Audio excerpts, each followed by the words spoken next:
आकाशवाणी भोपाल से प्रस्तुत हैं प्रादेशिक समाचार।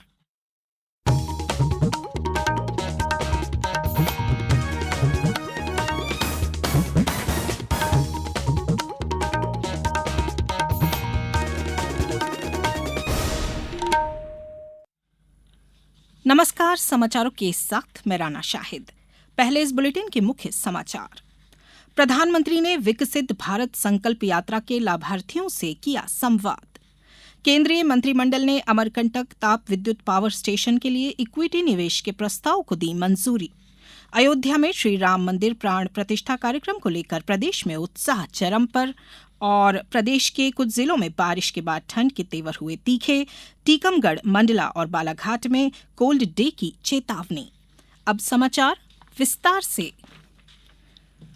प्रधानमंत्री नरेंद्र मोदी ने देश के सभी नागरिकों को पोषण और स्वास्थ्य गारंटी उपलब्ध कराने की अपनी सरकार की प्रतिबद्धता दोहराई है। आज वीडियो कॉन्फ्रेंस के माध्यम से विकसित भारत संकल्प यात्रा के लाभार्थियों से बातचीत में श्री मोदी ने कहा कि पिछले 9 वर्ष में 25 करोड़ से अधिक लोग गरीबी से बाहर आए हैं। प्रधानमंत्री ने कहा कि विकसित भारत संकल्प यात्रा ने 2 महीने पूरे कर लिए हैं और सरकार का लक्ष्य इस यात्रा के जरिए प्रत्येक नागरिक को कल्याणकारी योजनाओं से अवगत कराना है। उन्होंने कहा कि यह यात्रा अगले महीने भी जारी रहेगी क्योंकि इसे देश भर के लोगों से व्यापक समर्थन मिल रहा है।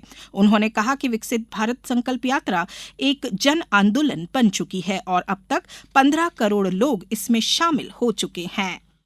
आज कोई अध्ययन करे तो पाएगा कि विकसित भारत संकल्प यात्रा जैसा अभियान लास्ट माइल डिलीवरी का सबसे बेहतरीन माध्यम है। इस यात्रा के दौरान 4 करोड़ से ज्यादा लोगों का हेल्थ चेकअप हुआ है। इस यात्रा के दौरान 2.5 करोड़ लोगों की टीबी की जांच हुई। जनजातीय क्षेत्रों में 50 लाख से ज्यादा लोगों की सिकल सेल एनीमिया के लिए स्क्रीनिंग हुई है। विकसित भारत संकल्प यात्रा में सैचुरेशन की अप्रोच ने सरकार को कितने ही वंचितों के दरवाजे तक पहुंचा दिया। प्रदेश में विकसित भारत यात्रा लगातार जारी है। पिछड़ा वर्ग एवं अल्पसंख्यक कल्याण राज्य मंत्री कृष्णा गौर आज भोपाल के शिवनगर वार्ड 73 में आयोजित विकसित भारत संकल्प यात्रा में शामिल हुई। इस कार्यक्रम में उन्होंने कहा कि विभिन्न विभागों द्वारा हेल्प डेस्क के माध्यम से विभागीय योजनाओं का लाभ हितग्राहियों को दिया जा रहा है। उन्होंने विभिन्न जन कल्याणकारी योजनाओं का उल्लेख करते हुए कहा कि सरकार हर वर्ग और विशेषकर गरीबों के कल्याण के लिए कार्य कर रही है। गुना जिले में कल यात्रा चाचौड़ा की ग्राम पंचायत आमल्या, तुलसी खेड़ी ग्राम पंचायत नेत्या खेड़ी तथा राघोगढ़ के ग्राम पंचायत टोडरा तथा बलरामपुरा पहुंचेगी। खंडवा में आज खालवा जनपद पंचायत के ग्राम पंचायत लंगोटी और ग्राम पंचायत पटालादा में शिविर का आयोजन किया गया। प्रधानमंत्री नरेंद्र मोदी के संबोधन का भी लाइव प्रसारण किया गया। विकसित भारत संकल्प यात्रा के तहत ग्राम पंचायत लंगोटी में आयोजित कार्यक्रम में प्राप्त 119 आवेदनों में से 113 आवेदन का मौके पर ही निराकरण किया गया। केंद्रीय मंत्रिमंडल की आर्थिक मामलों की समिति ने देश में 2 ताप विद्युत संयंत्रों के लिए इक्विटी निवेश के प्रस्ताव का अनुमोदन कर दिया है। यह संयंत्र कोल इंडिया लिमिटेड की सहायक कंपनियों द्वारा लगाए जाएंगे।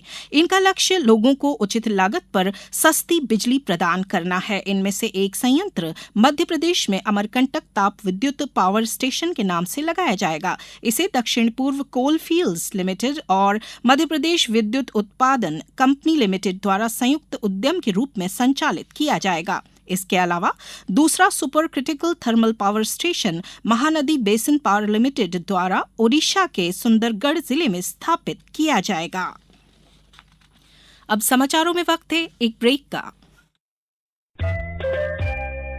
ये समाचार आप आकाशवाणी भोपाल से सुन रहे हैं। हमारे समाचारों को अब आप कभी भी और कहीं भी अपनी सुविधा के अनुसार सुन सकते हैं। ये समाचार बुलेटिन यूट्यूब, ट्विटर और फेसबुक पर AIR न्यूज भोपाल पेज पर सुने जा सकते हैं। इसके अलावा आप हमारी वेबसाइट newsonair.com पर या AIR न्यूज ऐप पर भी समाचार सुन सकते हैं।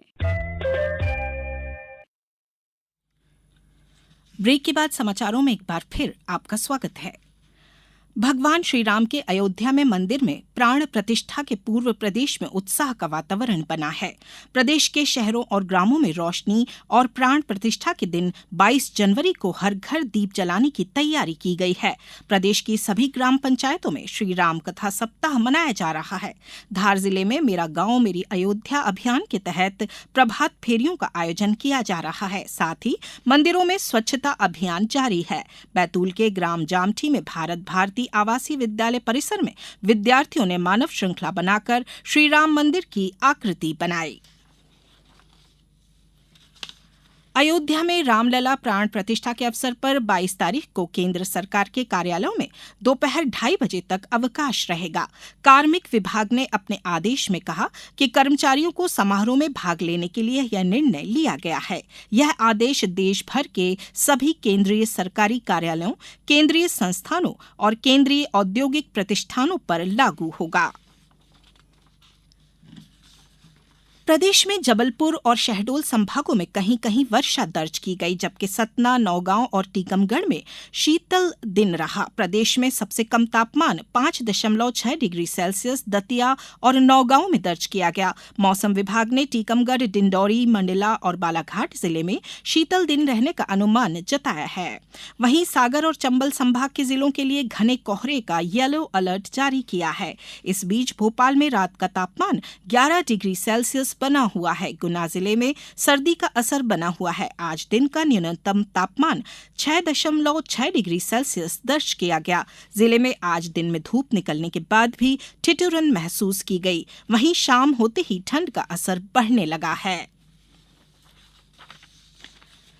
लोक निर्माण विभाग मंत्री राकेश सिंह ने कहा है कि जबलपुर में बनने वाला देश का पहला जियो पार्क जियोलॉजिकल संरचनाओं के साथ साथ मानव सभ्यता के विकास के अध्ययन, पर्यटन और संस्कृति के विकास में भी मील का पत्थर साबित होगा।